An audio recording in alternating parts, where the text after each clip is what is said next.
سلامونه احترامات قدرمنو نوروز عمر امید ستاسې په درانه خدمت کې حاضر شوی مازدیګر دی ډېر ښکلی مازدیګر دی باران تازه شوی دی ځکه چې دا دوه درې ورځې په هنګو کې ډېر سخت دپ و او د هغې دپ نه وروسته نن مازدیګر 3-4 بجې خواوشا سره باران شوی علاقې اوس هم لمدې دي او ټول هنګوال لکه د میږیو په شان راوتلي دي او د هنګو د دغې ښکلې سیمې نه خوند اخلي څوک چې اینس کي څوک څه مونږ هم د روټین مطابق چې همیشه کله کارونو نه روزګار شو د ژوند د زغل نه فارغه شو راځو دغې علاقې ته د هنګو دغه ډېره یو ښکلې او ډېره پرسکونه علاقه ده دلته په روډ باندې تېرېدونکي ګاډي خو ورسره خواوشا کې کوم غر چې دی لوړ د دغه ښکله او همداشان د نورې ډېرې طبیعي ښکلاګانې دي دلته د دې نه خوند اخلي خو دا خبره او دغه ویډیو یو دغه پورې کوم دلته یو دوه ماشومان دوه ځوانان چې تازه د ګرمیانو په چوټیانو کې د دوی سکولونه چوټې شوي دي نو دا مې ولیدل چې لګیا دي او دغه ټکه ټوکې راخیستې دي نه پوهېږم چې استاد دوی ته کومه دنده او کومه ډیپټي سپارلې ده نو یو لګیا دی خپل سیټونه سیده کوي او بل خپل سیده کوي نو دوی تقریبا 2 میاشتې 3 میاشتې مخکې د سکول نه چې کله چوټیانې شوې والدینو ترونو دا یو چې دی د ستوري خان شمشاد وراره وحید استاد موږ ډېر زیات په مینه م ورکوي وحید استاد دته دا د وحید استاد دغه ټکی چې دی ډېر زیات خوند کوي او خوند ورکوي وحید استاد په خیرونو جوړ په خیر وحید استاد ټول کتونکي دي ګوري دا وخت کیمرې نه شرمېږي که موږ نه شرمېږي خبرې کوه نو وحید استاد خان دي خبرې نه کوي خو دلته به تاسو ته مخامخ ودرمه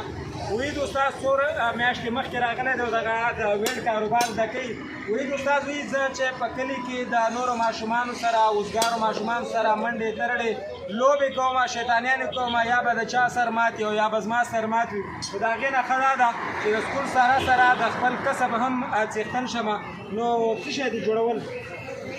پټۍ دي جوړول څه شي دپاره موکین چې شته وایي موږ لکه په انګلیش د ستاسو والا چې کوم انګلیش دی په دې موږ نه پوهېږو موږ ته یې په ساده ژبه کې وایه دا خان دی وایي موکین چې دی زمونږ د ویډ په انګلیش کې چې دی دا د ګیټ کونډو ته وایي نو د هغې دپاره دا سیخ سیده کوي او ورسره ابراهیم خان چې دا معلم درخان راوستی و څو میاشتې مخکې ابراهیم خان هم دلته ټکه ټوکې راخیستې دي اولې هغه یوه سریا چې ده هغه سیده کوله او اوس دا سیخ سیده کوي نو تاسو څه شي باندې لګیا وئ څه شی جوړول څه شي دپاره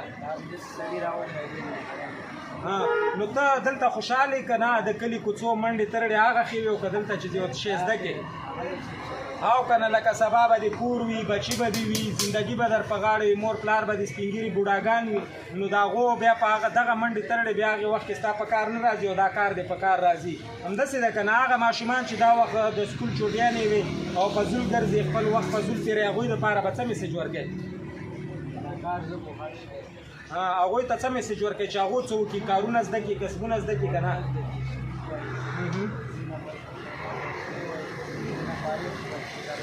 چېرته کسب دې زده کړي بلکل نو دا د ابراهیم خان ډېر ښکلی پیغام و چې یاره دغه ماشومان د اول سکول وایي ځکه چې د سکول نه ښه شی په دنیا کې بل نشته د علم نه ښه شی په دنیا کې بل شی نشته د پوهې نه ښه شی په دنیا کې بل نشته نو بیا ورپسې هنر دی نو کار کسب او هنر دې هم زده کړي دا څو میاشتې مخکې راغلي وایي اوس دلته څه کارونه کولی شئ څه شی کولی شئ تاسو څومره شیان هم زده کړي دي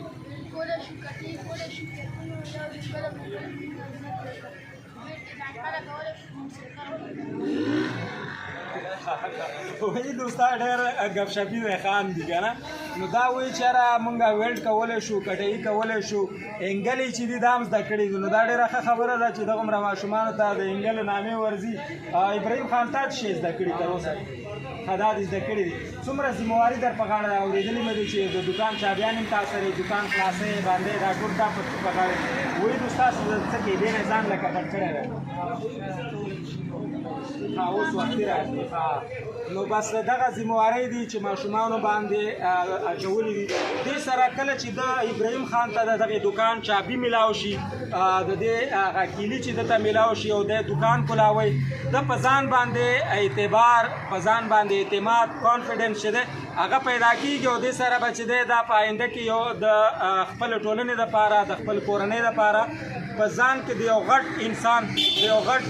سړي احساس چې دی هغه به په ده کې ژوندی کېږي او دا به د یو ذمهدار کس احساس کوي. نو خپلو ماشومانو ته اول تعلیم ورکوئ، زده کړې ورکوئ، بیا د بې ځایه ماحول نه د نشو دغه تماشې اوس تاسو لیدلي چې مختلف قسم نوې نوې نامې والا نشې راوتلي چې پخوا چا پېژندې هم نه، او همدغه ماشومان چې په دا کلي کوڅو کې بې ځایه ګرځي،